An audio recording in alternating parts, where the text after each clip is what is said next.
In September 2024, the unthinkable happened in Maiduguri, northeastern Nigeria. A sudden flood submerged homes, destroyed roads, and displaced thousands of people. The water even brought dangerous animals from the local zoo into the city streets. And so it got us wondering, what happened and where did the waters come from? Maiduguri is the capital of Borno State and home to over 800,000 people. It is also the home to Alau Dam, which was built in 1986 to support irrigation and provide water to the city. The dam is key to the region's agricultural activities and residents' access to water. But in September 2024, this lifeline became a nightmare.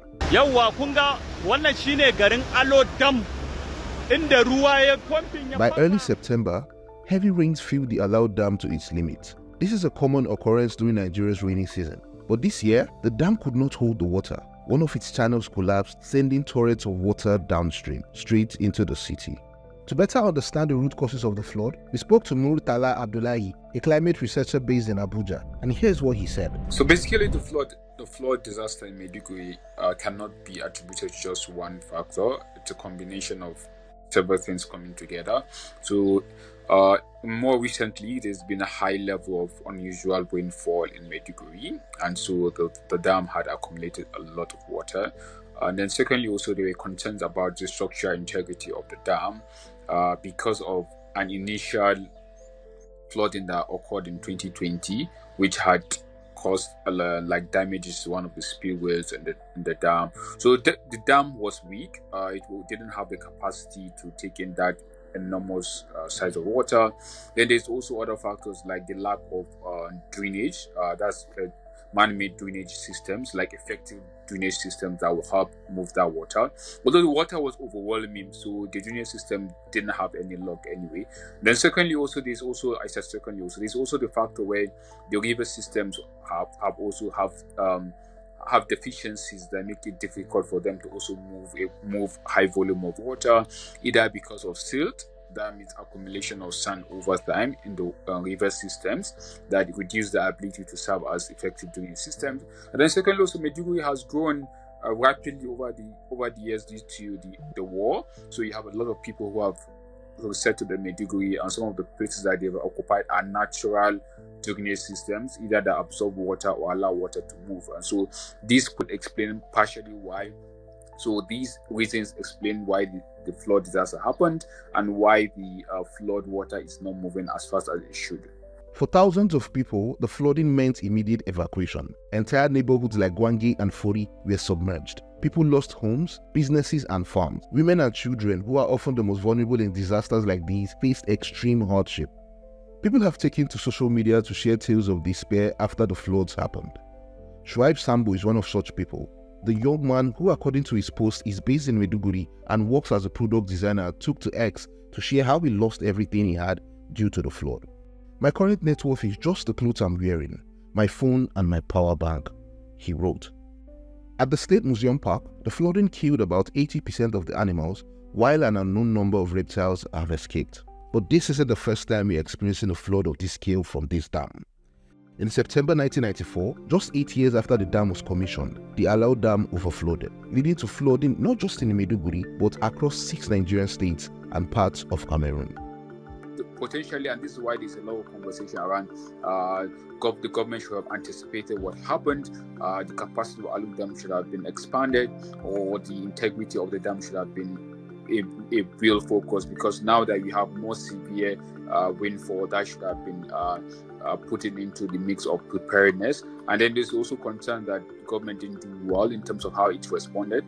There was very poor in terms of the emergency response, and that affected the ability to protect people's lives and properties. There wasn't much warning, and when the flooding occurred, there was hours where people's life will have been saved if the right equipment and the right emergency protocols were in place. Every year, up to 31 of Nigeria's states are at serious risks of flooding. And over the past few years, we've seen catastrophic levels of flooding across the country. In 2022, Nigeria experienced its worst flooding in 10 years, exacerbated by the release of excess water in Cameroon's Lagdo Dam. This event affected 34 Nigerian states, killing over 600 and injuring 2,400 people. More than 1.4 million people were also displaced. Also, in 2023, widespread flooding hit different parts of the country over several months. By October, the floods had displaced about 171,545 people in 13 states. Adamawa State in northeast Nigeria was one of the most hit. These are in the past 3 years alone. Why does Nigeria suffer flood disasters more frequently? One answer is climate change. Beyond our poor infrastructure and across the world, extreme weather events are becoming more common and less predictable. This means that places like Maiduguri would likely face more floods in future. Last month, the National Emergency Management Agency, NEMA, warned that Nigeria's central and southern parts may be more exposed to flooding as the rainy season intensifies. But the federal government has been vague with its flooding management strategy.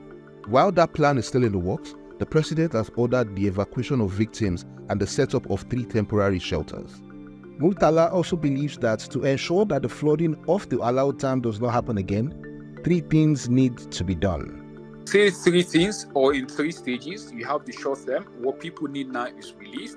There are people who are still unable to evacuate. Those people need support. So that it meant deployment of helicopters, deployment of boats. People need to be evacuated. People need to get humanitarian assistance. These are what the people need. People need support with recovery. These are the immediate things that are needed. And then secondly, also in the second stage, it needs to be also a rebuilding of the Alu Dam to ensure that it is able to take more water and function more effectively, and then accommodate more extreme weather events like higher volume of rainfall. And then if there is need for potentially more dams, then that can be part of the conversation. So that will be part of the medium term. And then also there needs to be conversation around the drainage system within Maiduguri. That will be part of both the medium and the long-term conversation in terms of the urban development protocol around Maiduguri, ensuring that it's able to, when extreme flooding occurs, that the water is able to move in a more effective manner. So that has to do with, for example, building bigger and more effective drainage. Over the coming days, we'll all be worrying about people in Maiduguri drowning in disaster.